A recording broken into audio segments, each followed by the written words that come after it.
Well, we all want our children to be able to share and play well with others, but sharing is not as simple as it seems. Here to help us teach our kids about sharing is parenting expert Gail Bell. Isn't that what it's all about, teaching our kids to share? You're right. It is. It's taking, and I know I say this a lot, but it's taking the time. Remember, they're born with no social skills. Right. And sharing would be one of them. So right. It's a social skill that needs to be learned and taught. It is. So sometimes I think parents think, oh, I'll just have a play date and we'll bring their friends over and they can, mom and or dad and I or who's ever over, the adults can go and sit and drink coffee and we'll let them play. Right. It doesn't really work that way. No, especially with the younger ages. Oh, before 3, developmentally, they are, any educational psychologist will tell you, they are, or developmental psychologists, they are, it's parallel play.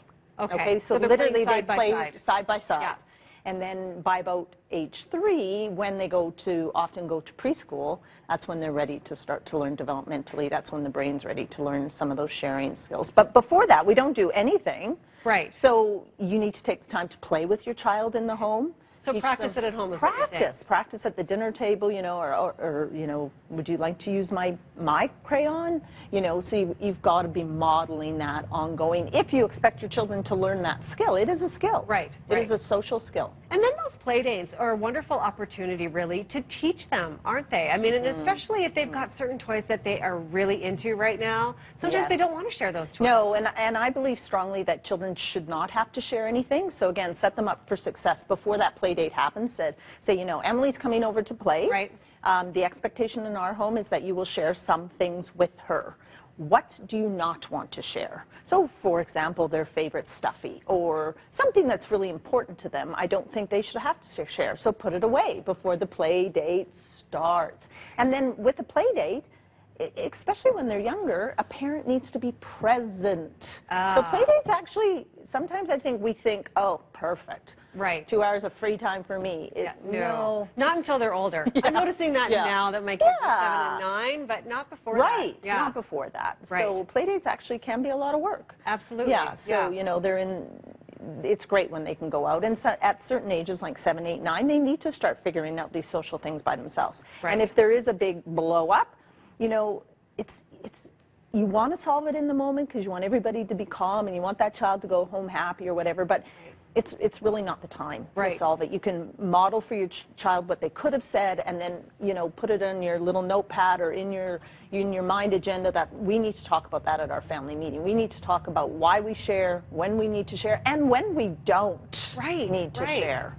Are there special rules when it comes to food? Because I know, too, that when it comes to snack time, and then they're sitting around, and then, you know, some of the kids are, like, picking food off your and that, I didn't like that. No, I have to agree with you. I don't think it's appropriate.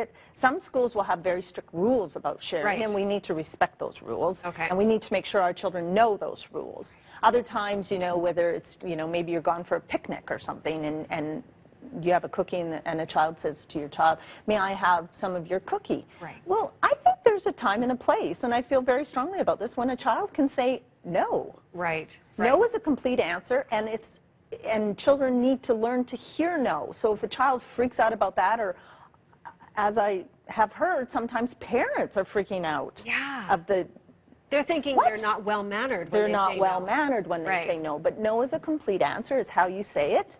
And other kids need to hear that sometimes no. Like, you don't always get what you want. So again, my child's having a hard time hearing no. I better make sure sometimes we're saying no. That we do some teaching around that. So if you're having a cookie with your child and they say, oh, I'm done my cookie, can I have some of yours? It's quite easy to do this, isn't it? Yes, it is. Versus, actually, no. You've had your cookie and I'm enjoying mine. Right. Is no thank you a little bit easier, or is no good enough?